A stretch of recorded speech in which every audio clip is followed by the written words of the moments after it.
In chapter 10, verse number 20, Lord Krishna differentiates clearly between the body and the Atman. In that verse, Bhagavan says, I am the self in all living beings. The body is perishable, while the Atman or self is imperishable. The body changes constantly, but the self remains stable, eternal, and unchanging.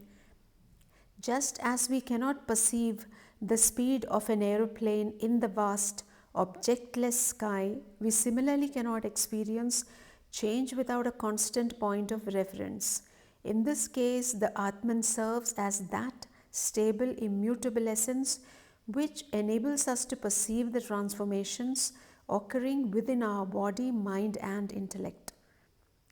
Understanding the distinction between the body and self frees us from the fear of mortality. Although the body is subject to birth, growth, decay, and death, the self is beyond these changes. It is the unchanging, eternal essence within us. Just as the breaking of a bulb does not end electricity, the body's death does not end the soul's existence. This analogy is powerful. The soul is like electricity and the body is merely the bulb. The soul is like fuel and the body like a vehicle that temporarily contains it. Therefore, the end of the body is not the end of the self.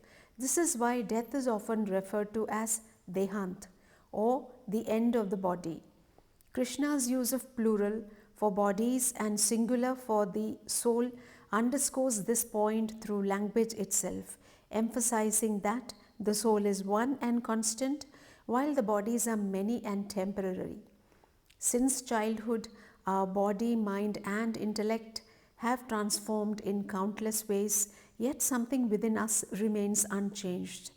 This unchanging essence is the self or God or the divine presence within. The realization of this truth gives a deep sense of peace and detachment. Understanding that we are not merely our bodies, but eternal self shifts our perspective on life and death. This knowledge helps one view mortality not as the end of existence, but as the end of one form of physical existence. When we recognize that our true nature is a stable, eternal soul, we gain liberation from the limitations and fears tied to our physical form. In essence, Krishna's message is to see the body as a vessel, a temporary medium for the self to express itself in the material world. The self, however, is timeless, unaffected by physical changes, and continues to exist beyond the body. This understanding, found in the wisdom of the Gita, can bring a sense of liberation from the attachments and fears that bind us to our transient physical form.